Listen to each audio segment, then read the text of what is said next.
नमस्कार साथियों, मैं आर आशीष आप सभी का बहुत बहुत स्वागत करता हूं आपके अपने YouTube चैनल हिंदी जगत में।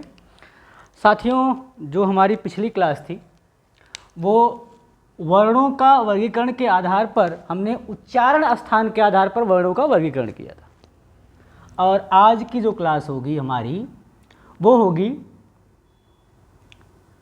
प्राण तत्व के आधार पर।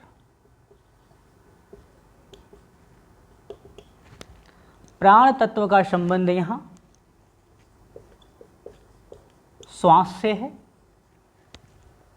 अर्थात हम जब वर्णों का उच्चारण करते हैं, चाहे वो स्वर हो अथवा व्यंजन हो या अयोगवा हो, तो इनके उच्चारण में श्वास की मात्रा कितनी है, जब अधिक मात्रा निकलती है अथवा कम।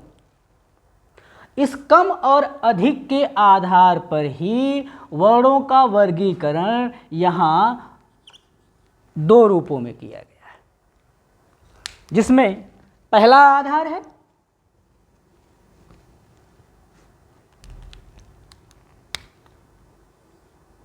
अल्प प्राण। जैसा कि नाम से ही विदित हो रहा है, अल्प, अल्प का अर्थ होता है कम, और प्राण का यहाँ अर्थ श्वास ही है। ऐसे वर्ण जिनके उच्चारण में मुख से निकलने वाली श्वास अल्प अर्थात कम मात्रा में निकले, तथा साथ ही साथ यह ध्यान रखने योग्य बात है कि हकार जैसी ध्वनियां न मौजूद हों, अर्थात वर्णों के उच्चारण में ह की ध्वनि न आए, तो ऐसे वर्णों को अल्प प्राण वर्ण या ध्वनि कहा जाता है। अल्प प्राण वर्ण या ध्वनि, इनमें वर्ण कौन कौन से आते हैं, एक हम ट्रिक के माध्यम से इसे देखते हैं। सभी स्वर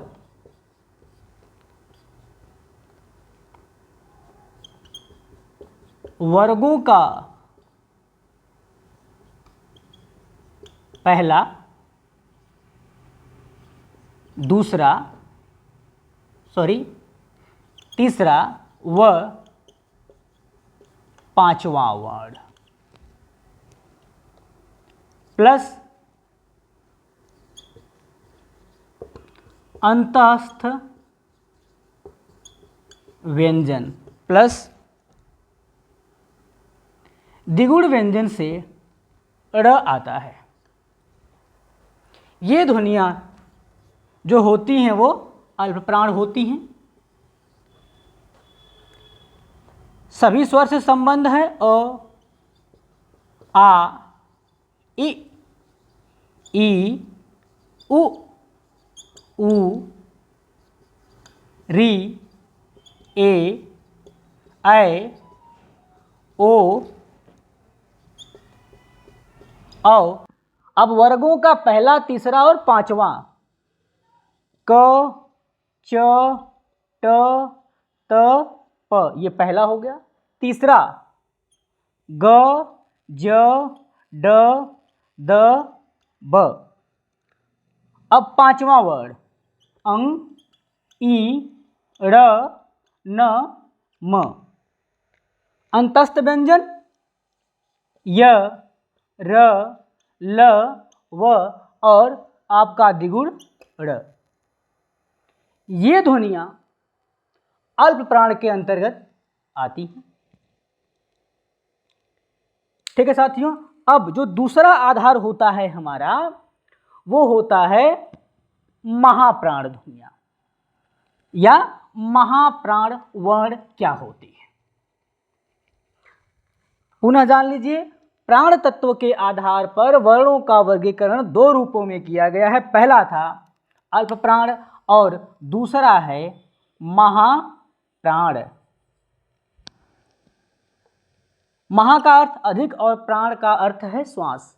वे ध्वनियां जिनके उच्चारण से श्वास अधिक मात्रा में निकले तथा हकार जैसी ध्वनियां मौजूद हों, अर्थात वर्णों का उच्चारण करने पर ह आता हो, ऐसे ध्वनियों को महाप्राण वर्ण कहा जाता है। ट्रिक के माध्यम से इसको भी देखते हैं। चूंकि सभी स्वर अल्प प्राण में थे, अब महाप्राण में कोई स्वर नहीं आता है। वर्गों का दूसरा व चौथा वर्ण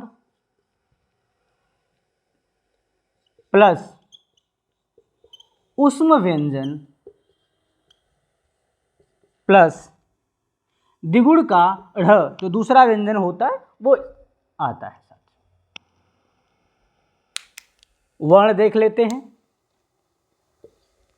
वर्गों का दूसरा यानी स्पर्श व्यंजन में जिन्हें हम वर्गीय व्यंजन कहते हैं, उनका जो दूसरा वर्ण होगा तो ख, छ, ठ, थ, फ, ये दूसरा वर्ण है। क, ख, च, छ, ट, थ, त, थ, प, फ। अब कह रहा है चौथा वर्ण घ, झ, ढ, ध और भ, ये चौथा वर्ण है। ऊष्म व्यंजन में हमारे तीनों सवर्ण स आते हैं, समान स आते हैं और ढ़ आता, यहाँ आ जाए ह आएगा, साथ में द्विगुण का ढ़ आ जाएगा। इसे क्या कहते हैं? तालव्य श, इसे मूर्धन्य श, इसे दंत स, ह और एक आपका व्यंजन वर्ण आएगा वो है ढ़। संयुक्त व्यंजनों को प्राण तत्व के आधार पर वर्गीकरण करते हुए स्थान नहीं दिया गया है। उसका भी कारण है साथियों। संयुक्त व्यंजन जो होते हैं, कुछ संयुक्त व्यंजन अल्प प्राण और महाप्राण दोनों के संयोग से बने हुए हैं।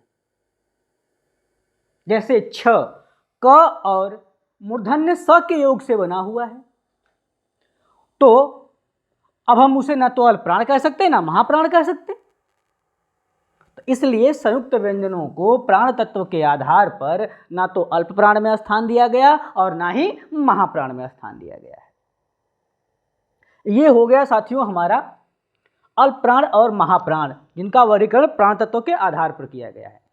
अब एक प्रश्न हमारे समक्ष आता है, हम कैसे पहचानेंगे कि किस ध्वनि में ह है और किस में नहीं है। यहाँ आपको एक हम ट्रिक बता दे रहे हैं, याद करिएगा, और उच्चारण करते करते धीरे धीरे आभास हो जाएगा कि किन ध्वनियों में ह है और किन ध्वनियों में ह नहीं है। इस ट्रिक में हम अंग्रेजी का सहयोग लेंगे। क, ख, ग, घ। हमने 5 वर्ण लिखे हैं स्पर्श व्यंजन के, पहला, दूसरा, तीसरा, चौथा, पांचवा। हम इनकी अंग्रेजी लिख लेते हैं। क के लिए के, ख के लिए के एच, ग के लिए जी, घ के लिए जी एच और अंग के लिए हम यन का प्रयोग करते हैं।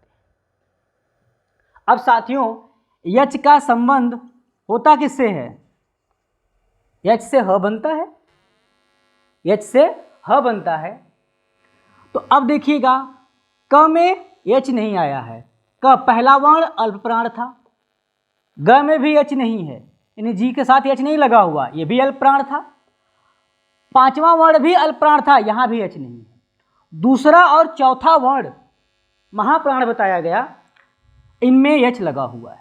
तो वर्गों का पहला, दूसरा और चौथा वर्ण महाप्राण होता है, ये हकार युक्त होता है और इनके उच्चारण में जो श्वास होती है वो अधिक मात्रा में बाहर निकलती है।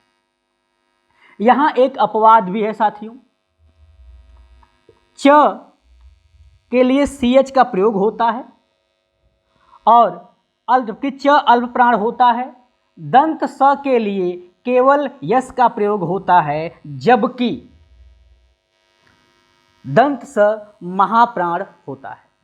बाकी कहीं कोई दिक्कत नहीं होगी, आप इसे याद रखिएगा। आसानी से अल्प प्राण और महाप्राण की आप पहचान कर लेंगे। अ से लेके अंग तक या हैं या कि किसी भी अगर हम इनको अंग्रेजी में बनाते हैं तो कहीं पर भी इनमें एच नहीं आता है और सभी स्वर क्या होते हैं, अल्प प्राण होते हैं।